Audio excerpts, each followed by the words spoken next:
So ito ang ating chicken mushroom casserole. Wow, isn't that beautiful, guys?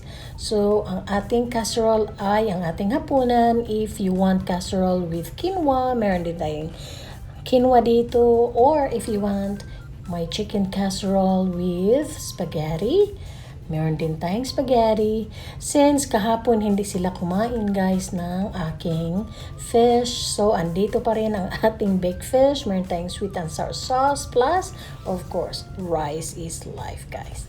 So, yan ang ating hapunan for today.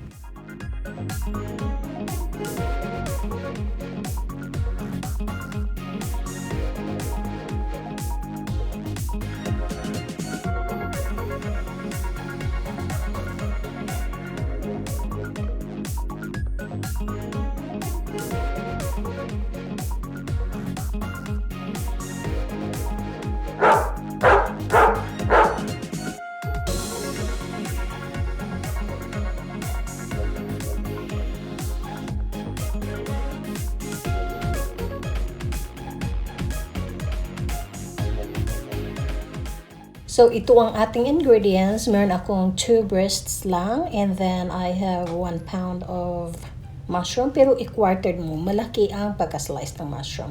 So, ayan siya, guys. Meron din tayo ditong sun-dried tomato. I-add natin siya. Plus, ang ating onions. Sa ating namang seasoning, meron tayong garlic salt plus black pepper. And then, sa ating white sauce, meron tayong tubig, chicken cubes, flour. Ayan siya, guys.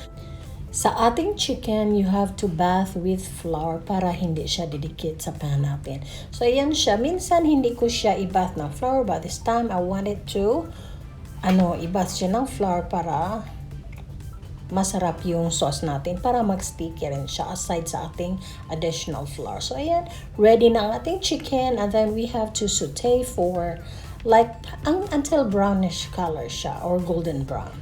So, ayan siya, guys. I sauteed with olive oil. Hindi ninyo iluto siya. Just saute until brown and then take it off.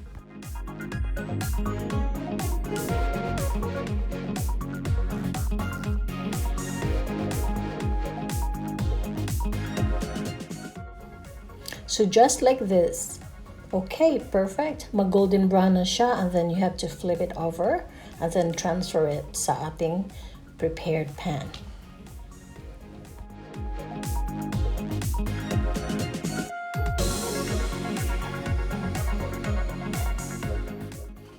So pagkatapos mong masute ang chicken and it's already golden brown both sides, you have to transfer it sa ating pan, baking pan para we are going to cook our mushroom, onions, and garlic sa the same pan.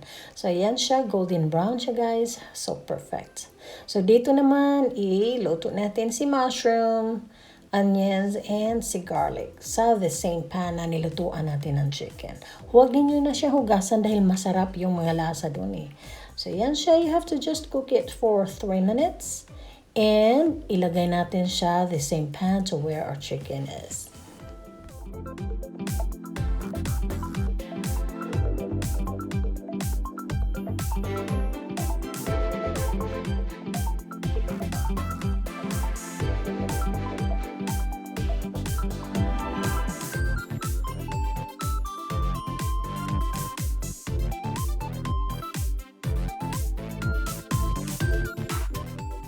After cooking the mushroom for 3 minutes, ilagay natin siya on top of our chicken.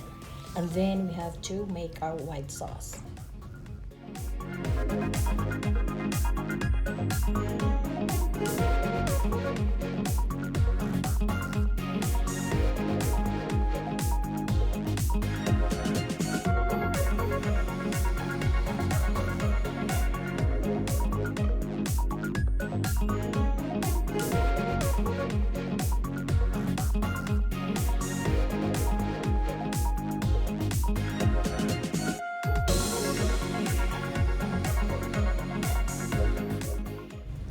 Sa ating white sauce, guys, since I don't have chicken broth, what I did is I just make my own broth. I add 2 tablespoons of butter plus 3 tablespoons of flour.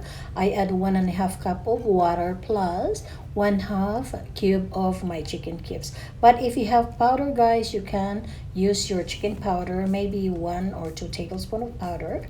But if you have chicken broth, you don't need this. Yun na lang ang i-add ninyo is yung flour na lang siya. So, ayan siya. After you make your sauce, you are going to add it sa ating chicken and mushroom. So, that's it. After that, you have to add your tomato, sun-dried tomato. And then bake it for 360 for 45 minutes. And then, tapos na ang ating chicken mushroom casserole. If you have cherry tomatoes, guys, or musky ordinary tomatoes, it'll be nice if you top it with tomatoes. So, it's up to you if you add tomatoes or not, fine. Basta ito ang akin, guys, gusto ko lagyan ko siya ng sun-dried tomatoes. Dahil meron akong sun-dried tomatoes eh. So, ito na ang ating chicken casserole. After this, you have to cover it and bake it.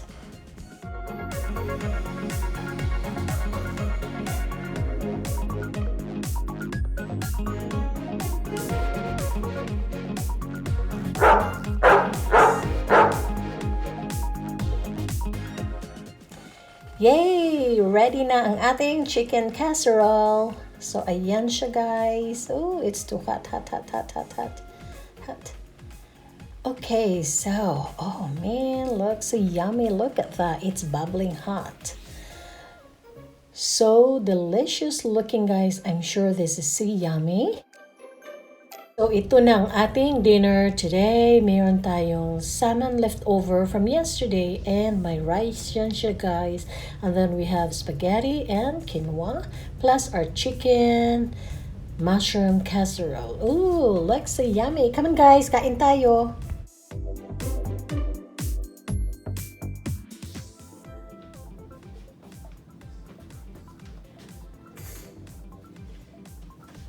Okay, guys.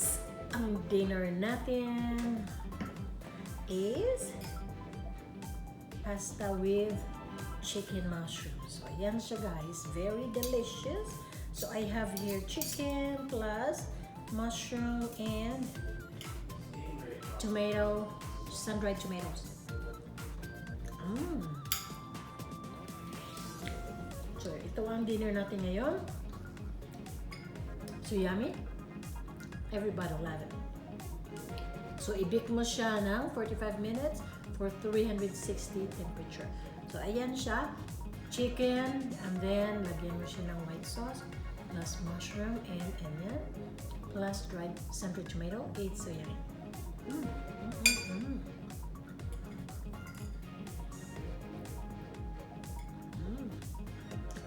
Italian.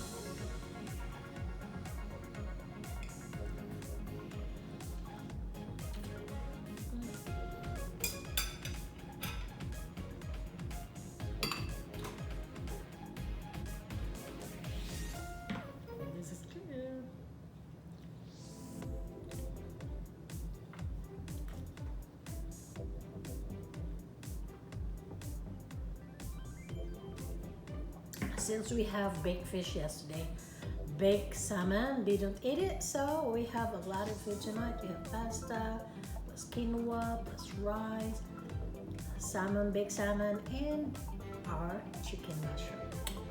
It's really like a feast.